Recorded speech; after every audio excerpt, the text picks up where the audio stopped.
Good afternoon. I'm Dennis Galecki.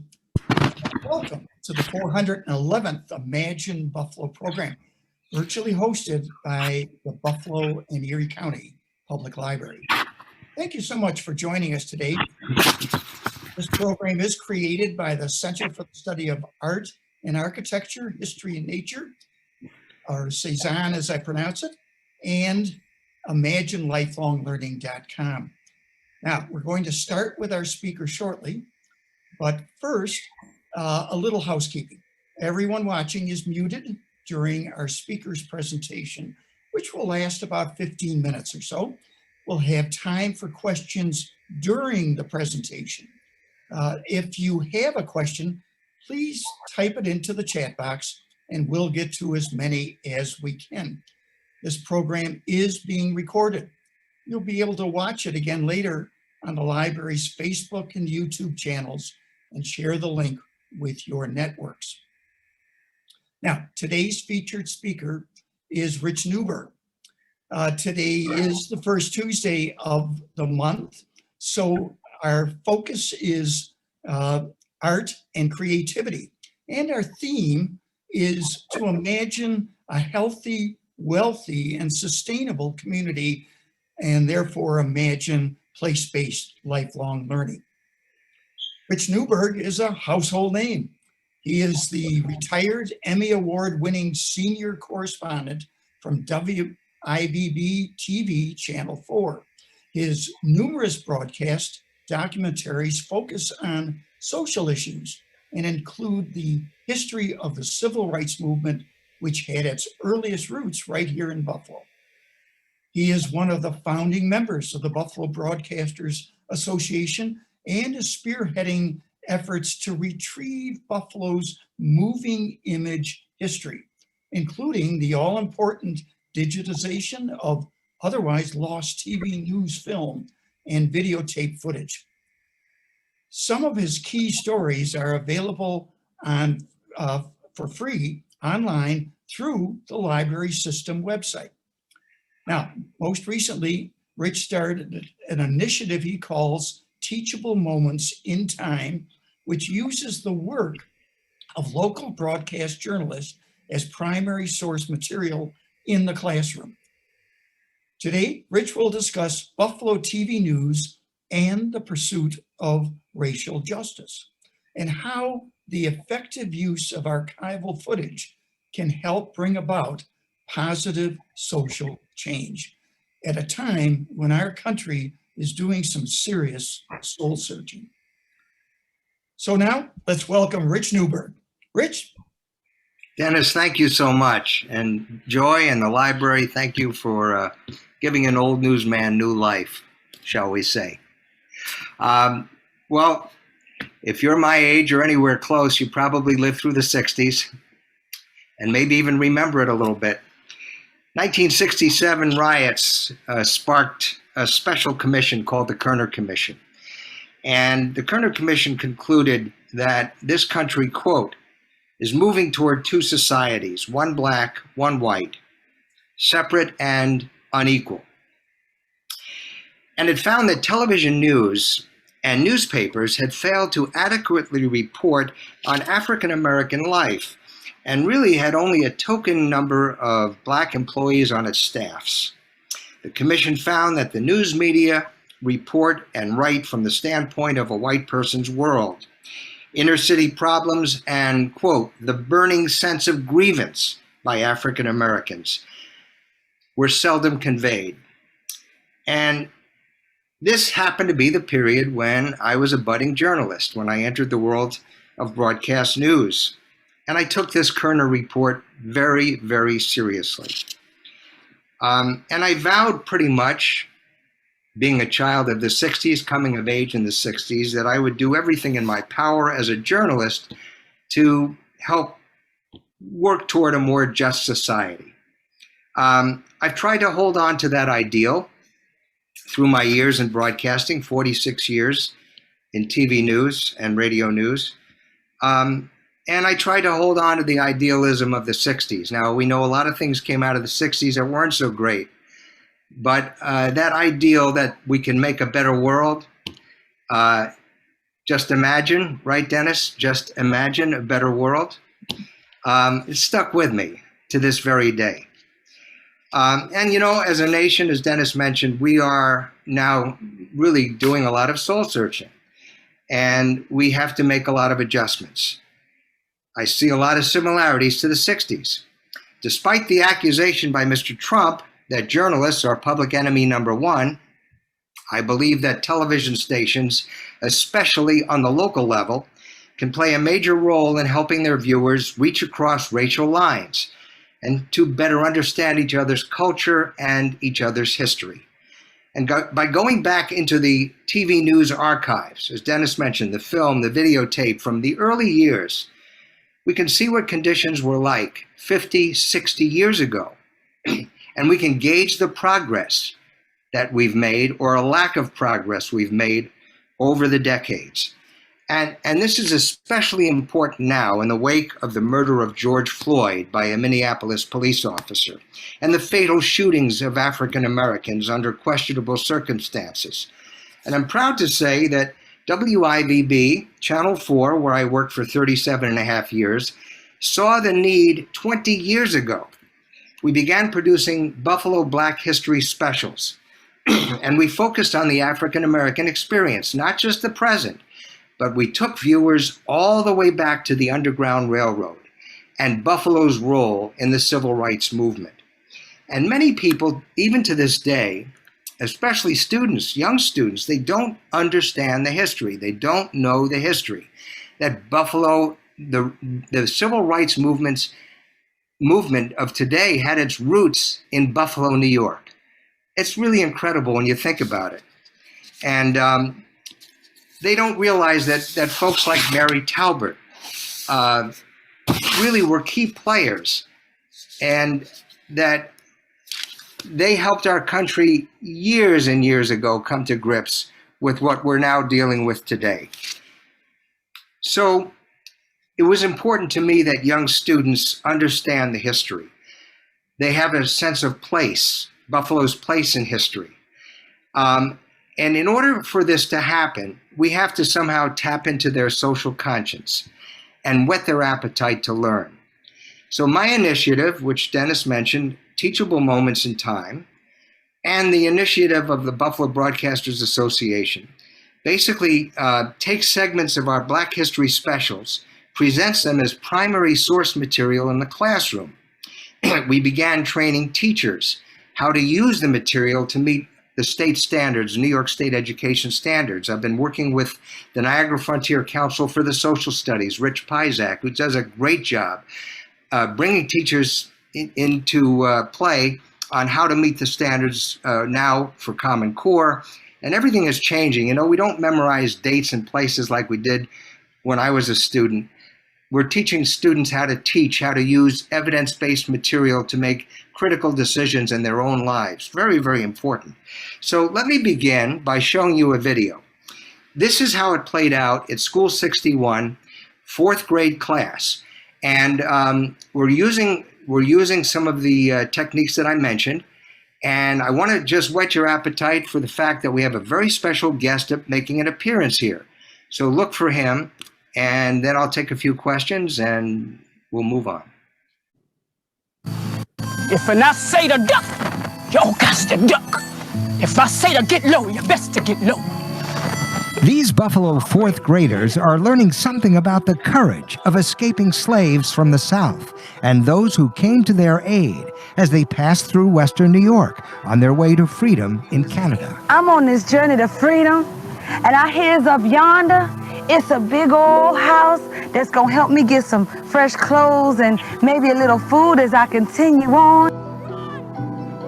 History is coming alive in a way that no textbook could ever express. I'm looking for this woman. Which one of you's Harriet Tubman? Speak up! With me,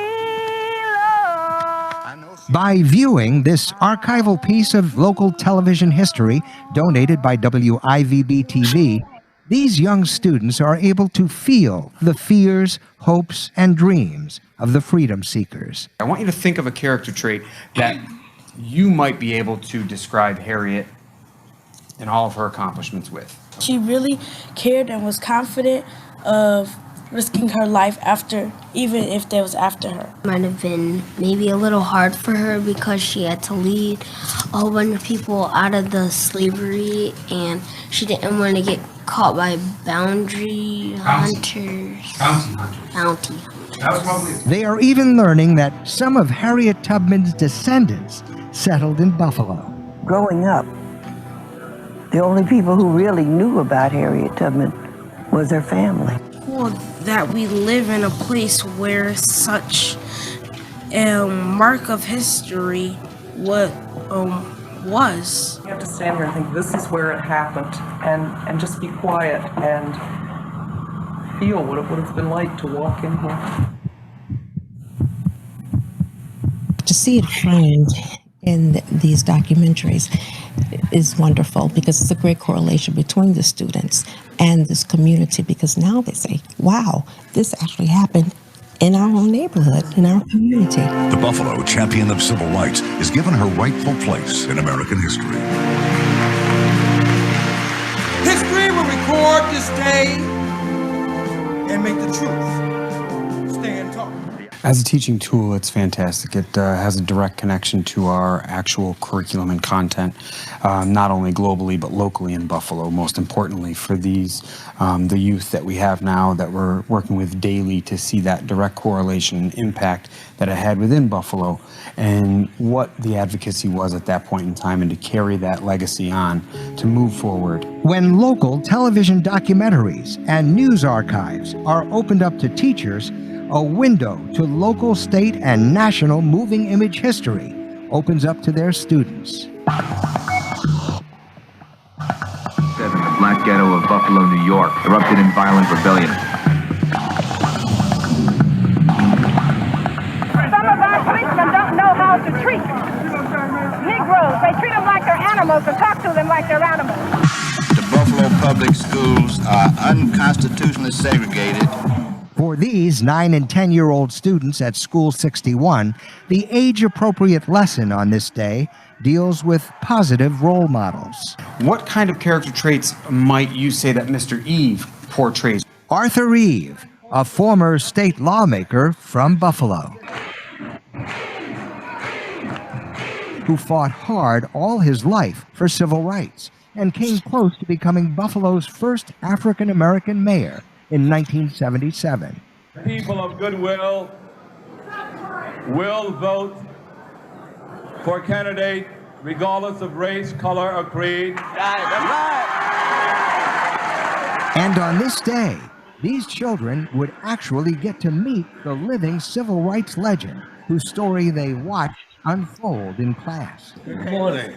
School 61 is also known as the Arthur O. Eve School of Distinction. He was determined to end segregation, and the other one was that he was a leader because he led the civil rights movement.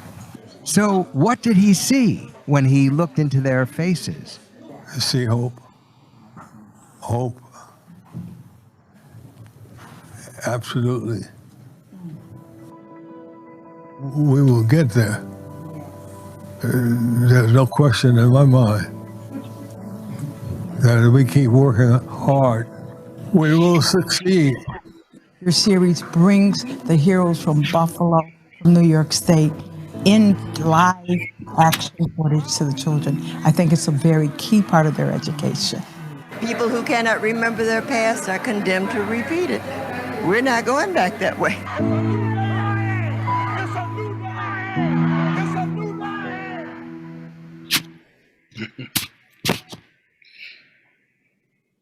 So there you have the proof of concept. I'll tell you, it was such a treat to go back and review the history what I covered as a reporter.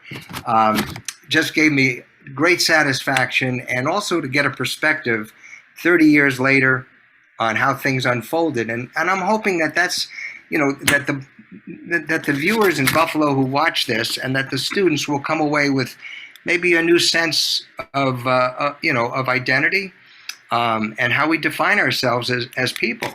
I want to mention that Tom Vetter is my video partner in this initiative. Tommy and I won a lot of New York Emmys with our documentaries, along with some other gifted journalists at Channel 4. And he's the photographer editor who is putting this stuff together. Can I take any questions at this point from anybody who might have a question?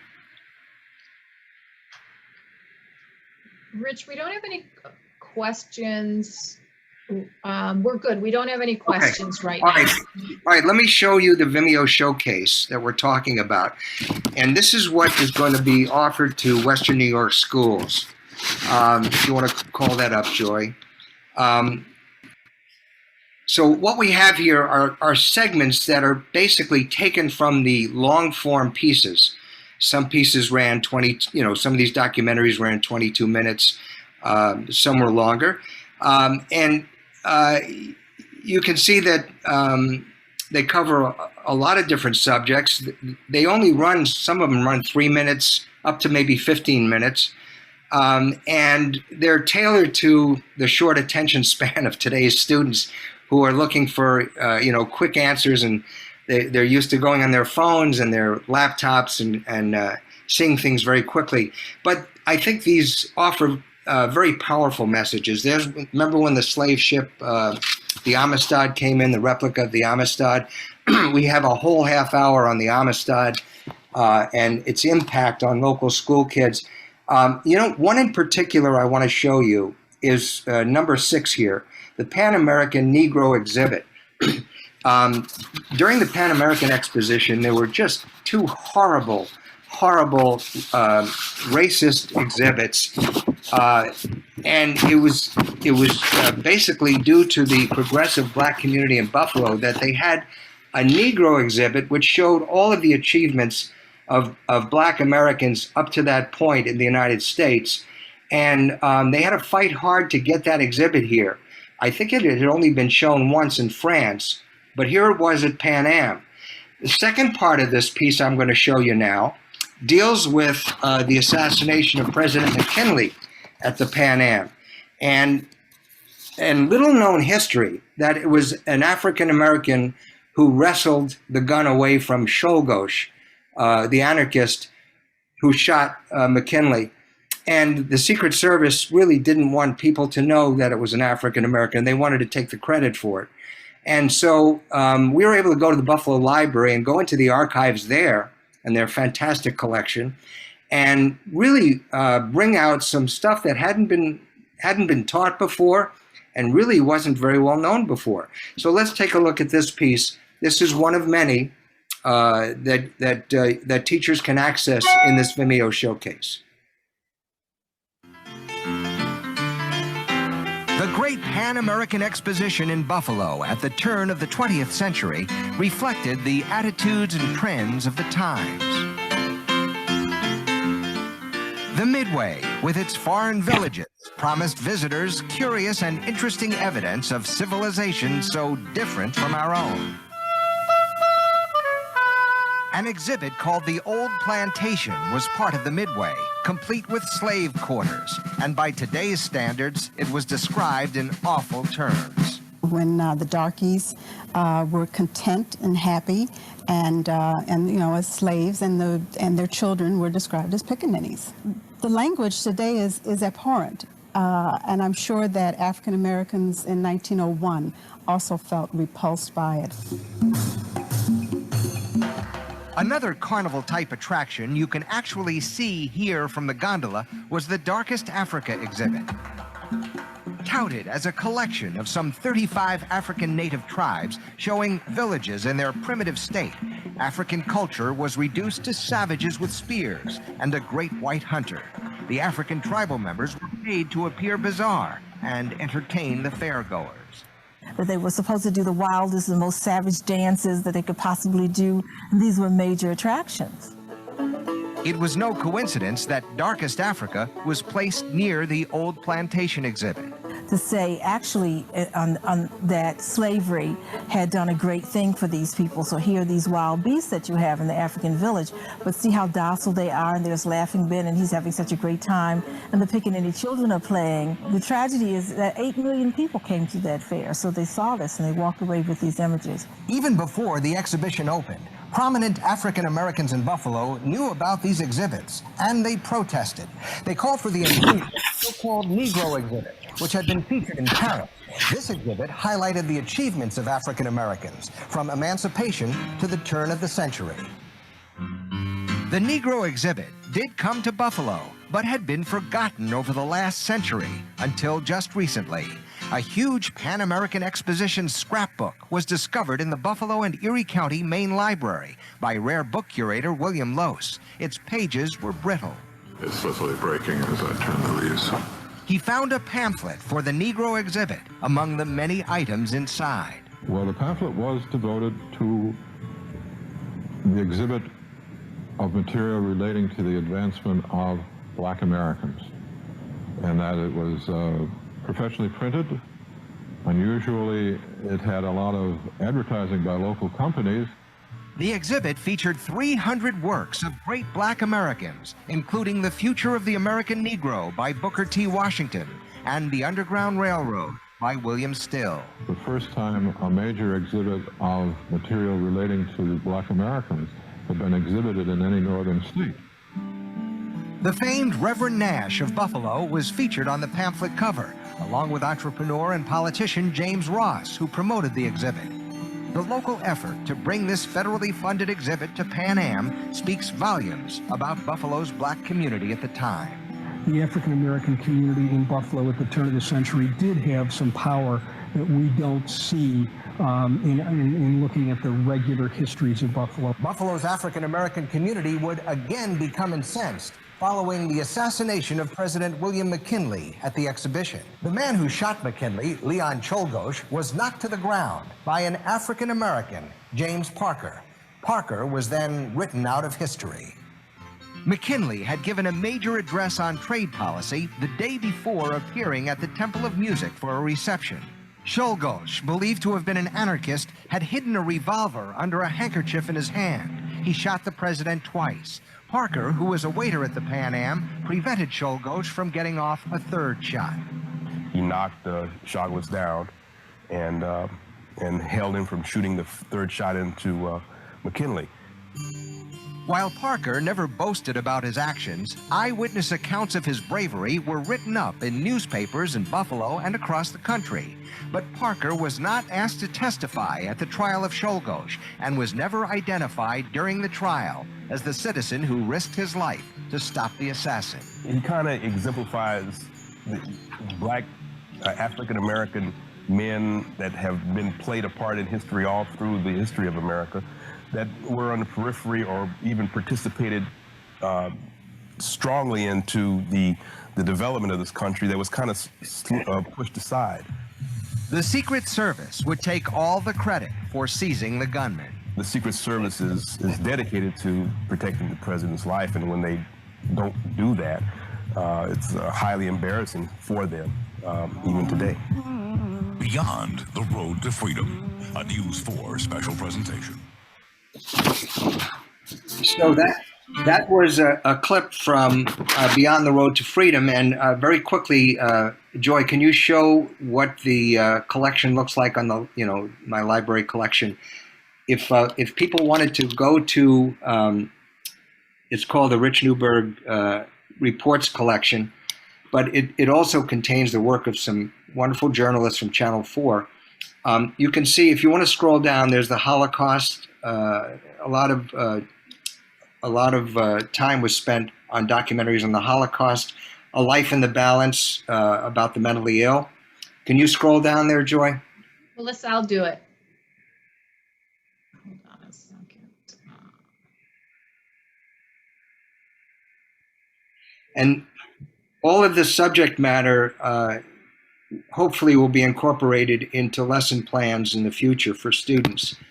Just keep scrolling down. Victims of addiction, of drug addiction, the abortion debate, when things heated up in the 90s and the murder of Dr. Slepian. Black History Pieces, keep scrolling, the road to freedom, beyond the road to freedom. You can see all of the choices here that you can have. Now, if you want to click on to the Amistad, real quick, just to show how it works.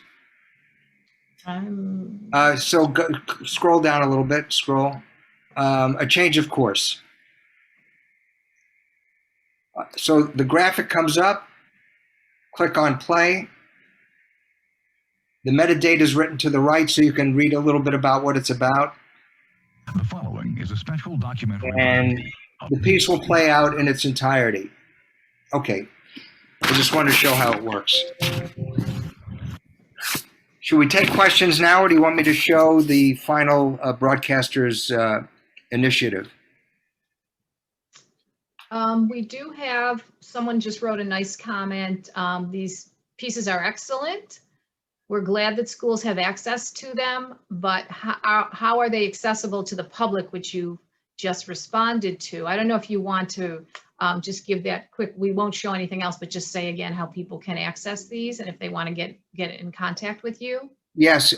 Do you have the, can you put up the my email address and also the links to the library collection? Yes. Okay, so there's my email address. There's the links to the 51 documentaries that the library has. We're going to show you the launching of the Broadcasters Initiative, which is really involves channels 4 and 7's archives, which we're digitizing. There's an article that I wrote for the National Television Academy's New York chapter about, what this hopes to accomplish for Buffalo and for the country, really, because we will be leaders nationally. And then a little bit about my own initiative, bringing this stuff into the classroom so kids will know our local history. So that's how you can access it. And there's also the New York Heritage website. I should have put that in there as well. New York Heritage website carries the digitized clips from the Buffalo Broadcasters Association. The library website contains mostly my documentaries that I produced and series pieces over 37 years.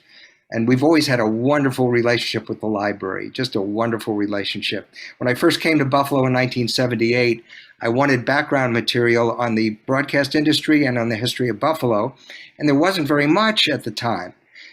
Because most things were on film, and film was being phased out to videotape.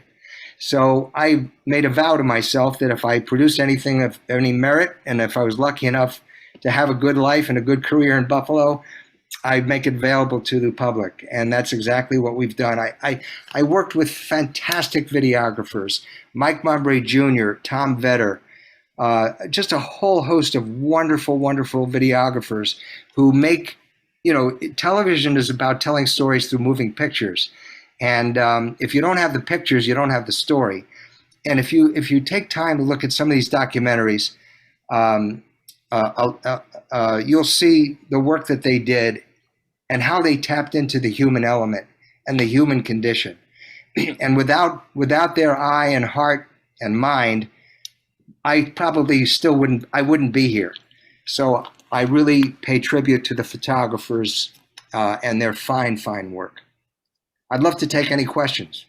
So I'm going to read one thing that came in, and then I'm going to hand it over to Dennis to ask a question or two, and then wrap up, because we're going to show another video as well. So someone wrote to us, they love having the benefit of Rich's award-winning reporting as they explore these important subjects. They look forward to accessing these rich stories themselves. Thank you for your continued service to our community, Rich, and for promoting Buffalo's important role through history, through teachable moments in time.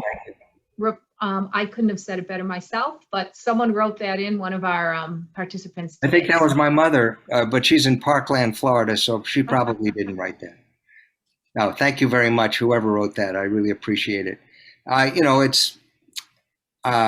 My wife Lori is from Buffalo. Our two boys were raised here. I'm from Long Island originally, but I had found a wonderful life here.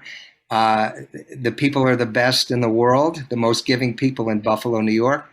And I just want to give back as much as I possibly can, especially in my golden years now. And so there is life, I guess, after TV news. It's funny, I don't miss the camera as much as I miss the storytelling. And Lori can attest, my wife, whenever I'm involved in something that excites me, I want to share it with an audience. I just want to write about it and get it out there. And so that's the frustrating thing. But this project has given me really a new mission and kind of a new life. And I'm just loving it. I just want people, especially new generations of students, to really understand the value of this wonderful place we call Buffalo, New York. It's, we're undergoing something of a renaissance. I hope after COVID, that we make a full recovery and continue our progress. But we have to bring everybody up. The inner city, everybody has to come up with us. And we have a documentary that I'm happy to report. It was postponed because there were some issues with usage of some footage. That's being worked out. And we expect this documentary called The Buffalo Story, History Happens Here, to air on Channel 4 sometime in early June. So look for it. It talks a lot about what I'm talking about, but in order for people to appreciate the value of this material, we have to show the value. You can't just talk about the archives. Whenever I mention archives, people's eyes roll like, oh, we're going into some dark dungeon somewhere where the archives are. No, this is our living history. And if we show the value of this history, people will understand how important it is for the Buffalo Broadcasters Association to bring it back to life. It's going to take a lot of money. It's going to take a lot of time, foundation investment. Anybody watching who has connections, we need help. But we're going to do it because it's a worthy project. And we're not only going to do it, we're going to do what Buffalo does all the time. We're going to become national leaders in it. And they're going to follow our path. So I'm here to report that. Any other questions about? You can ask me anything you'd like. Dennis, we're going to let you take over. All right, that finishes up. Rich, for me, you're reminding us of the fact that although we love to live in the moment, we don't have to reinvent the wheel each day. There is, because of people like yourself, a level of understanding ourselves, events that happen like the Pan American, but then to see them through the eyes of the 21st century, and that's the bridge that you created with your reporting. And just this little clip that you showed us, one simple example, that events happening today really do trace back to this place, Buffalo, NAACP, first gatherings, all of that 100+ years ago. And you've helped remind us of that, Rich. So my hat off to you too. Well, I know we're soulmates when it comes to bringing back history, and this is what you've done. What you've done with this series of Imagine is just fantastic. It really is, and I'm really honored to be part of it, and I'm so grateful that you asked me to be part of it.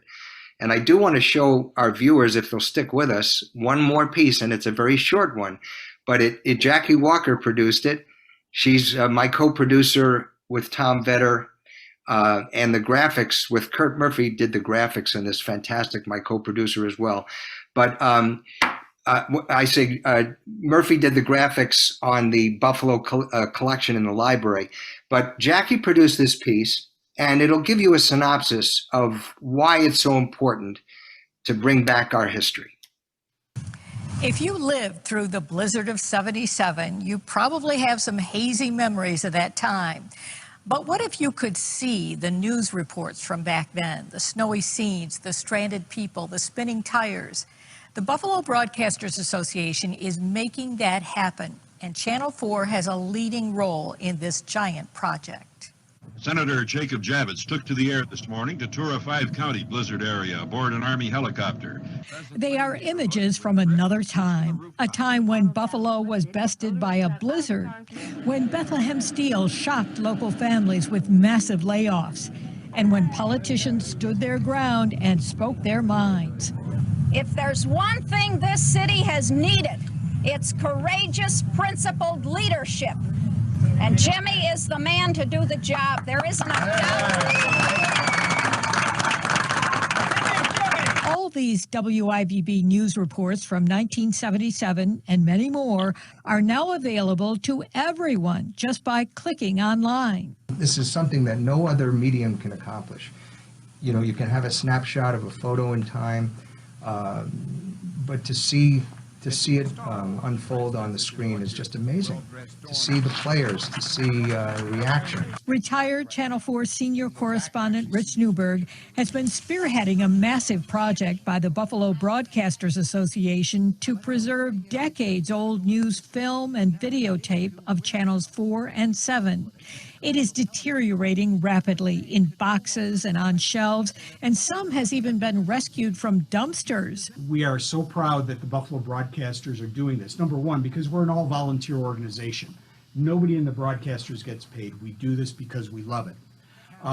Number two, we're actually preserving history of Western New York. These very first postings from 1977 can be seen on the New York Heritage website under contributing organizations.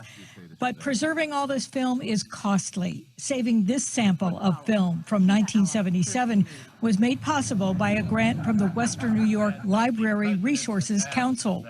We've had objects, we've had documents, photos, we've had oral histories. This is our first television film and video collection in New York Heritage. So we're thrilled to have the collection. By preserving yesterday's news, educators, researchers, and simply the curious can see where we came from as a community and how we've changed. Over time, it's a priceless resource that can help us weather the challenges ahead. Watch your traveling because it's going to be awfully rough. The weather is going to let the Braves think about it one more night, huh? How'd you like to see a basketball game in August, Kevin? You got a chance. Of course, that was the great Van Miller there with Kevin O'Connell back in the day. You'll find all of this video on the Buffalo Broadcasters and the New York Heritage website. So 2 different websites where you can find it. Anyone can see it, but it is under copyright protection and cannot be used for commercial purposes without permission from the original station. If you'd like to support this project, you can make a donation through the Buffalo Broadcasters website. Oh, I forgot Jackie put a pitch in there. That's nice. Jackie's in the Hall of Fame, the Broadcasters Hall of Fame. And she's just a wonderful, wonderful journalist. And as I say, she's a co-producer, and she's in our piece coming up in June on Channel 4. And I know Kate Masiello's there. Tony is very prominently mentioned. You saw Jimmy Griffin here. You'll see Tony Masiello, Mayor Masiello, and Byron Brown in our piece. But there's so much history. You know, it's so tough to produce a 1-hour documentary and try to give Buffalo a sense of the great history that's happened here. But we did our best, and I hope you tune in June, because I want to mention one other thing, that the Buffalo Broadcasters Association is going to be partnering with a major educational institution. I can't name it right now because it's in the works. But we're going to be partners with a major institution which will help us with funding and foundation grants and so forth. So everything is moving forward. This was the dream. You know, they use the term dumpster diving. Some of the rescuers of this history actually went dumpster diving to pull out old videotape and film that was thrown away. And the Historical Society, now the History Museum, the Historical Society back in the mid-'60s said to Bill McKibben, who just passed away recently, Bill, what do you do with all the old news film that you use? He said, nobody cares about it. It's yesterday's news. He said, well, maybe Walter Dunn, who ran the Historical Society, said, maybe 50 years from now, somebody's going to care about that story. You know, wouldn't you give your right arm to see Grover Cleveland, even at one of these dinners, and what he looked like and sounded like? If you had the ability to do that, well, who knows, 50, 60, 70 years from now, what's going to be important to Buffalo? And Bill said a light bulb went off. He led the charge, again, Channel 4, gave all of the news film to the Historical Society for safekeeping. Then it went to Canisius when they ran out of space. And then it went into basements of some of the founders of the Broadcasters Association, into warehouses. And now we have it safe and sound. And we are becoming a legitimate archive. And we're going to protect that with everything we got and bring it back to life. So that's our mission. That's where we're at. And I'm very excited about it. Rich, I'll ask, when you say it's safe and sound, I assume it's not in a physical basement. Is it up in the cloud? What makes it safe and sound? Well, you know, to bring the stuff back is very, very tough. You have to digitize the film, and the film is brittle. The videotape, the 3/4 inch tape, it's like a brick, a cassette. That stuff deteriorates by the day. We went back to find the Buffalo Bills. Sometimes the Super Bowl footage turned to dust in the machine. It's so critical that we get this digitized, and we do it quickly and efficiently and properly. And it could be as much as $60 a tape if that tape needs to be heated up to a certain temperature and brought back. The film has to be respliced, and it's a very, very delicate procedure. But it is being done, and you know, we have to choose the pieces that we think are the most important, and then we send it out for digitization, and we log everything we have. So if somebody calls us, hey, my dad worked at Bethlehem Steel. He was big in the Union back in the day. You know, he fought the lead dust in the bar mill. Can you find that footage? Well, yeah, maybe we can. You know, maybe we can find your dad in there, your grandfather. You know, there's just so much history. There's so much history. The waterfront, the Erie Canal. We're going to be celebrating the Erie Canal. We did documentaries on Canal Side, and we have all the raw footage of that, and I can go on and on. You know, it just goes on and on and on. I see so many names here that I love. Hello to everybody tuned in. You stuck with us. Thank you. Well, and we're going to say hello to those folks and unfortunately say goodbye to at the same time.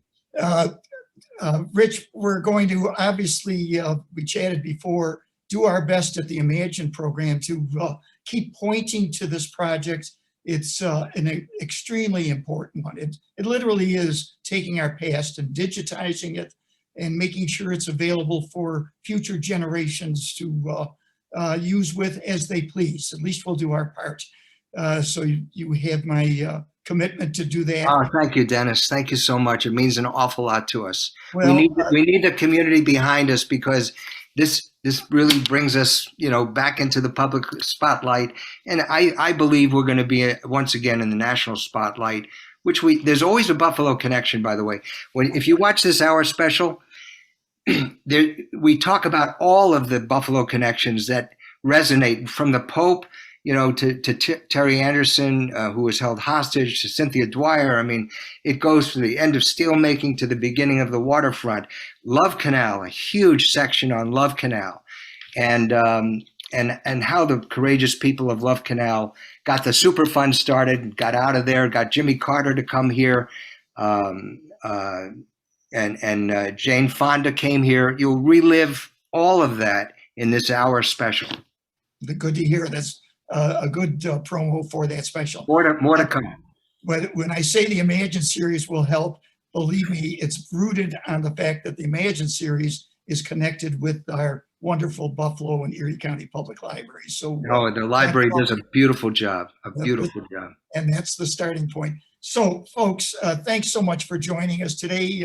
If you found this of interest, again, there's ways to support Rich and all the folks involved with the Buffalo Broadcasting Association, and there are good efforts to support. It's as simple as that. You want to support Buffalo, support where it's been, so that we can better imagine where it's going. Hey, Dennis, can I shout out to Meg Chayman, who I see is watching? She's been fantastic getting this on special collections in the library.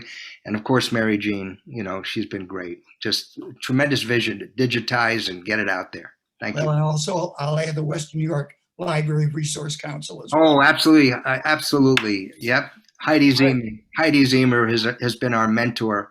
Thank you for bringing the Winnie Lurk into it. They've been fantastic. Very good. So, folks, next week we're going to if you see Greater Buffalo as literally being Western New York, then you start to see how a group like Preservation Buffalo Niagara, as an example, is working with a small community in Chautauqua County, Forestville, and we're going to have two speakers, Amy Rogers, doing the very nicely labeled Imagine Forestville project. And along with her, Christiana Luminidis from Preservation Buffalo Niagara here in Buffalo. They'll team up and bring us up to date to show us the reach that Greater Buffalo has well beyond the 42 square miles that we know as Buffalo. So, folks, thanks again for joining us. Hopefully see you next week. Remember, these links it's the same link. And the link, we hope you share it for the archive with your networks and friends. So I'm Dennis Galucki. Have a good afternoon and stay well. Joy, thank you, Joy. Thanks, Rich.